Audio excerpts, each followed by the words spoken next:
วมโนราเพียมวยตอบอ้อนประกวดគ្នាហោះទៅឋានមនុស្ស No I can't stay here we have to go leave me ឆ្ងាយដាច់ស្រយាលពីឋានមនុស្សលោកគឺជានគរកិនរៈភ្នំកៃឡាសដ៏បវរបុត្រីទាំងឡាយថ្ងៃនេះមេឃស្រឡះល្អណាស់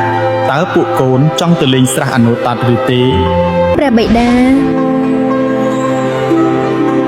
បុត្រីពិតជាចង់ទៅលេងទឹកណាស់ព្រោះខានទៅយូរហើយ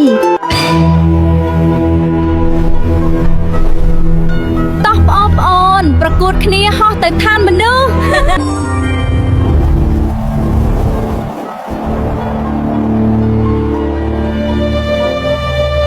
ស្លាប់ទឹកហោះហើរឆ្លងកាត់មេឃាឆ្ពោះទៅកាន់ស្រះទឹកដែលជាចំណុចចាប់ផ្ដើមនៃព្រេងនិស័យ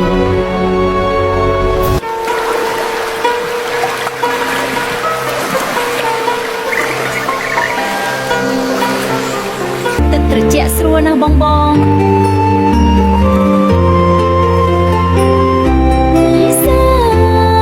ស្ត្រីកិនរីបានដោះស្លាបនឹងកន្ទុយសិលទុកដោយមិនដឹងថាគ្រោះថ្នាក់កំពុងតែលាក់ខ្លួនឡើយអូព្រះអើយស្រីសុខបើអញចាប់បានមួយទៅថ្វាយស្ដេចអញច្បាស់ជាខ្លាចជាសទ្ធីមិនខានខ្ញុំដឹងចិត្តហើយទោះបីត្រូវចុះនរកក៏ត្រូវចាប់នាងឲ្យបានតាមរទៀងមិនហក់សំទាអន្តរការឆ្លោះទៅកាន់គ្នាគៀននគរមាត់សមុទ្រទីដាំងសក្ការៈ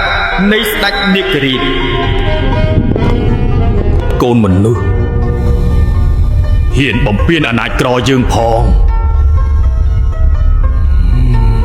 ស្ដេចនាគសូមប្រោះសក់លោកខ្ញុំត្រូវការខ្សែបាសនាគរាជដើម្បីចាប់ស្រីសួកខ្សែបាសនេះមានសិលខ្លាំងណាស់តើឯងសន្យានឹងយករង្វាន់មកសងយើងវិញឬទេខ្ញុំសន្យាទោះបីជាត្រូវលះបង់ជីវិតក៏ដោយអស់ចានណាស់ខ្ញុំបានវាហើយឥឡូវខ្ញុំត្រូវទៅវិលត្រតនកតនព្រឺហែមពាត់ទិញ